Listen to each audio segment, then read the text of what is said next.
De volta com as últimas notícias do Fluminense nesta segunda-feira. A gente queria uma segunda-feira melhor se tivesse vencido o clássico de ontem, é claro, todo mundo queria, mas independentemente de qualquer coisa, é uma segunda também especial para comemorarmos os 123 anos do nosso Fluminense Futebol Clube.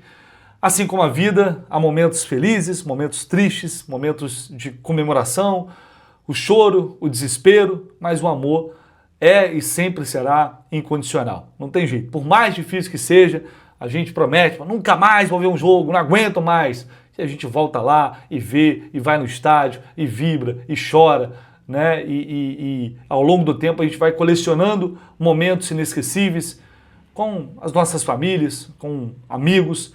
Assim é o Fluminense, o gigante da história do futebol brasileiro. O berço da seleção brasileira, o berço da história do futebol aqui no Brasil. É impossível contar, sempre falo isso, né? Que é impossível alguém, qualquer um, contar a história do futebol brasileiro sem passar pelo Fluminense. Que continue sendo esse gigante, que os anos que estão por vir sejam anos de glórias, né? Sejam anos de conquistas, de comemorações, de alegrias para o seu torcedor, que merece muito. A gente tem o privilégio, e tivemos o privilégio recente, de grandes conquistas. Mas para um clube desse tamanho, é sempre necessário querer mais, é sempre necessário buscar mais. E é isso que a gente quer e espera desse Fluminense. Então, feliz aniversário para o nosso Fluminense Futebol Clube e que, inclusive, neste ano, o torcedor ainda possa receber alguns presentes. Eu sei que depois de um clássico, 2 derrotas consecutivas, fica todo mundo meio pessimista, o Arias saindo, o seu melhor jogador, mas vamos ver como as coisas vão se ajeitar nesse mês de julho, nesse mês de agosto que vem aí. Inclusive, é tema aqui também este vídeo, que você pode deixar aqui o seu like, se inscrever no canal se você não está inscrito. O Fluminense precisa se reforçar para ter uma temporada em que realmente tenha condições de brigar por títulos, em que tenha realmente não só ambição, mas condições de brigar na parte de cima da tabela do Campeonato Brasileiro. O Fluminense precisa se reforçar. E acho que o jogo de ontem também deixou isso evidente, deixou isso claro, né? O elenco tem carências, tem problemas e agora não tem o seu melhor jogador.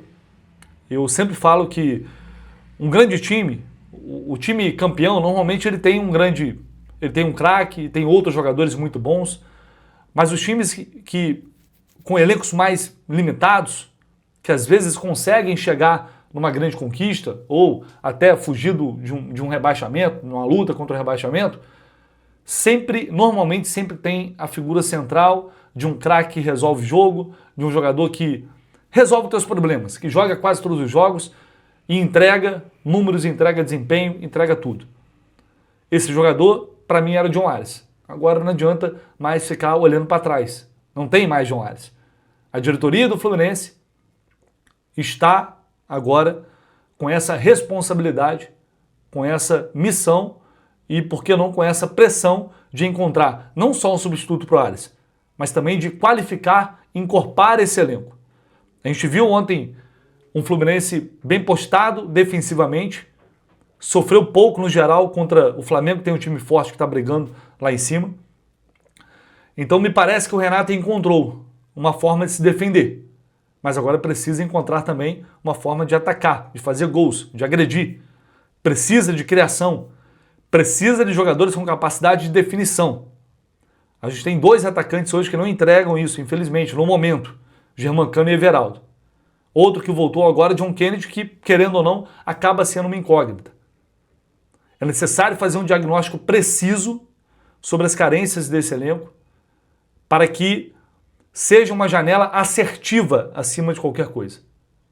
Não tem tempo, não tem mais margem para apostas, as apostas já foram feitas, as apostas já estão aí e o Fluminense precisa, portanto, buscar jogadores consolidados no mercado, jogadores que possam chegar e resolver, e não é chegar para encorpar elenco, é chegar para ser titular, com status pelo menos disso. E aí, consequentemente, o elenco é encorpado com jogadores que hoje fazem parte do time titular e que, consequentemente, passarão a ser opção no banco, se assim for o caso. Tá? E os nomes estão surgindo. Eu vou começar atualizando aqui a situação do Inestrosa, que eu sei que tem muita gente perguntando, querendo saber como está essa negociação. O que eu posso dizer para vocês, de ontem para hoje. É uma negociação que está em compasso de espera, porque o Fluminense está apostando no tempo para conseguir convencer o Atlético Nacional a reduzir o que eles estão pedindo. Eles pediram recentemente ao Botafogo, pelo menos pelas informações que foram publicadas, noticiadas, 8 milhões de euros por 80% do jogador. O Fluminense quer reduzir esses valores. Os caras querem Kevin Serna. O Fluminense, a princípio, não tem interesse de negociar o Serna. E aí já é um primeiro embate. Se não envolver o Serna na negociação, o Fluminense tem que jogar com grana. E aí, qual é a ideia? É que o Botafogo, por exemplo, nesse valor, não faz negócio. Não temos notícias de outros clubes que estão tentando contratar. Então, a aposta do Fluminense talvez seja, não surgindo uma oferta melhor, que o Atlético Nacional aceite a reduzir um pouco esse valor, sem envolver o Serna na negociação. Há esse entrave, há essa discussão. O Renato conta com o Serna, é um jogador que ele acha interessante para ter no elenco, não é um jogador que ele chegou para a diretoria e falou, pode negociar porque eu não conto com ele, pelo contrário. Então tem esse peso, mas o Vinícius é um nome que já vem sendo acompanhado pelo Fluminense já há muito tempo. E é um nome também que agrada ao Renato, com características semelhantes ao do Ares. Então é uma negociação que está, assim, nesse compasso de espera. Nessa discussão de valores, tentativa de reduzir, esperar para ver o que o mercado vai apresentar, mas é claro que numa dessa pode chegar um clube querendo pagar o que eles estão pedindo e levar. É um risco, evidentemente é um risco. Mas parece um risco que a diretoria do Fluminense está disposta a correr na tentativa de tentar costurar um acordo melhor. Tá? Então, a ideia no momento é essa. Vamos ver como as coisas vão se desenrolar nos próximos dias. Tá? Surgiram algumas especulações ao longo do dia, como a do Otávio, que está no Al Nassr, que é um jogador experiente, apesar de ter 30 anos, é um jogador veterano, mas com uma boa rodagem, um jogador muito interessante, com muitos anos de Porto. Jogador revelado aqui no Santa Cruz, Internacional, depois vai para o futebol português e fica várias temporadas no Porto, fazendo mais de 40 jogos praticamente todos os anos. E aí depois ele se transfere para o Al Nassr, fez 44 jogos também, você vê que é um jogador que tem muitos jogos na temporada, não é um cara que joga 20, 30 jogos no ano. Ele foi para o Al Nassr em 23, 24, 44 jogos, 11 gols, 7 assistências. Depois, nessa atual temporada, 40 jogos, 1 gol, 8 assistências. Lembrando, não tem confirmação de que tenha realmente negociação, mas notícias vindo do exterior, de lá para cá, dão conta de uma possível sondagem do Fluminense pelo jogador.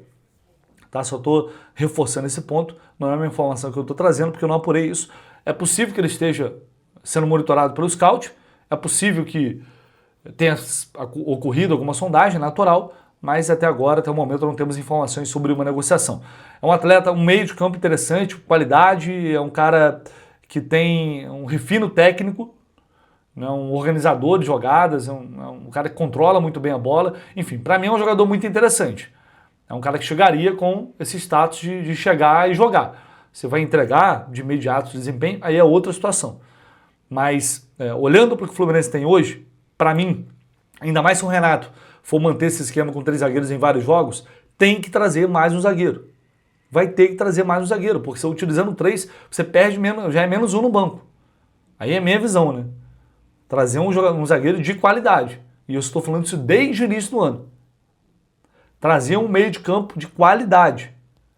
Um meio armador, qualificado para brigar ali com o Ganso quando o Ganso voltar, para ter essa opção de criação, de jogador que realmente faça a diferença nesse setor. Para mim isso é primordial. Além, claro, de um substituto para o John Ares, que tem, para mim, ser um jogador indiscutível. Agora, a questão da centroavância é um problema, porque já tem 3 jogadores. Não acho, a gente precisa desesperadamente de um finalizador que realmente consiga converter chances em gol.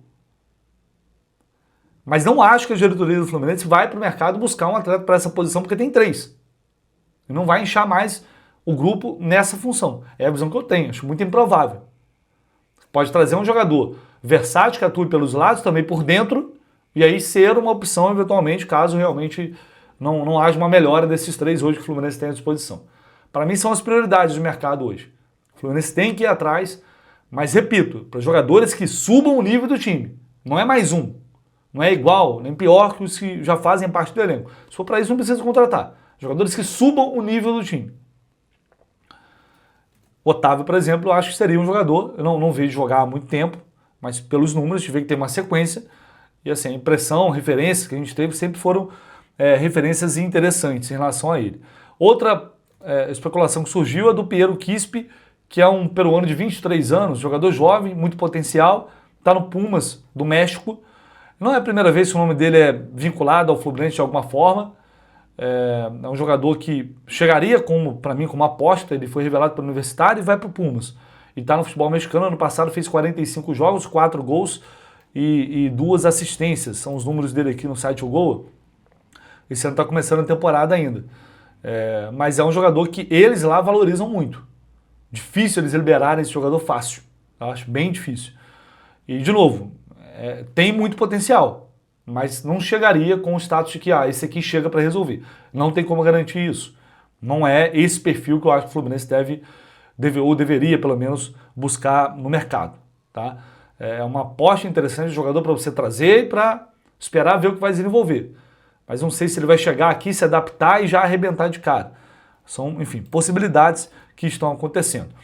Antes de falar sobre La Vega aqui, só deixar para vocês, como sempre, dicas aqui da Fute Fanatics, porque tem coisa nova por lá. Essa calça, por exemplo, não estava aqui. Olha só, de R$ 349,90 por R$ 199,90 calça de viagem 2024, de treino, perdão. Tá? Todos os tamanhos. Se você utilizar o cupom Jornada 10, é 10% de desconto. Posso pagar no Pix, mais 10%. Olha o preço que vai sair isso, gente. Olha só o preço que vai sair isso. Absurdo, cara. Você não vai encontrar esse preço em lugar nenhum. Esse valor pagando praticamente aí 20%, 19% de desconto em cima do grande desconto que já tem no site da Fute Fanatics. Tem a calça, tem a vermelha também, barra grená, né? A camisa número 2 segue aqui em promoção também, 349, com o patch do Mundial. Todos os descontos que você utilizar o cupom, além de vários outros acessórios, itens que você pode utilizar como boné, outras camisas também, camisas alternativas para você presentear alguém. Esse kit aqui, por exemplo, R$ 99,90, isso sem o cupom, tá? Cara, são preços realmente absurdos. Então vai lá na Fute Fanatics, aproveite e lembre-se sempre de utilizar o cupom Jornada 10. Eu já usei o cupom Less. Pô, beleza, mas às vezes você não tem alguém aí, outra pessoa que não tenha usado ainda, utilize o CPF dessa outra pessoa e você vai ter o desconto da mesma forma, tá? Corre lá na Fute Fanatics e aproveite todas as promoções. Bom, outra situação que surgiu aí como possibilidade e vem lá da imprensa uruguaia é que o Peñarol está sondando a situação do La Vega. Tá lembrando que o Fluminense negociou, emprestou o Terence para lá. E agora aparece essa sondagem pelo La Vega. Ontem o Renato trouxe aqui a palavra do Renato mais cedo, falando sobre La Vega, que ele e Lescano não vem recebendo oportunidades por enquanto, porque, na visão dele, não estão preparados ainda, foi o que o Renato disse. Né? E, enfim, é complicado julgar, avaliar isso, porque a gente não está acompanhando o dia a dia. Os La Vega, mas pelo menos o Lescano, depois de todo esse tempo, não recebeu pelo menos uma chance, uma oportunidade. Acho complicado dizer que assim, o cara não está preparado, mas é a avaliação do treinador que está lá. E aí é uma opinião pessoal e é do cara que manda. A gente queria pelo menos ver se realmente tem condição ou se não tem. Mas pelo visto, acho improvável que isso ocorra nessa temporada, a não ser que tenha uma necessidade extrema, né, por falta de opções. O Renato não indica, por enquanto, que vai utilizar esses atletas, principalmente o La Vega. E aí surge a oportunidade, talvez de um empréstimo, e aí o Fluminense vai ter que avaliar, para dar mais rodagem, vale, para dar minutagem, para o cara ganhar um pouco mais de experiência e voltar no ano que vem, já que aqui não tem espaço, pode ser uma alternativa. Enfim, é um mercado se movimentando, a janela acaba, passada a Copa do Mundo, está só começando, temos um mês e meio de janela aí pela frente, mas é necessário agir rápido e de maneira certeira para repor essa saída do Arias, dar mais opções para o Renato, porque é um jogo atrás do outro, não tem tempo para respirar. Quarta-feira já é Palmeiras e não dá para subestimar esse campeonato, de forma alguma. Beleza, pessoal? É isso. A qualquer momento, qualquer novidade, eu vou voltar aqui e vou trazer para vocês, como sempre. Se puder, esquece não. seu like, seu comentário e se inscrever aí no canal. Tamo junto, valeu!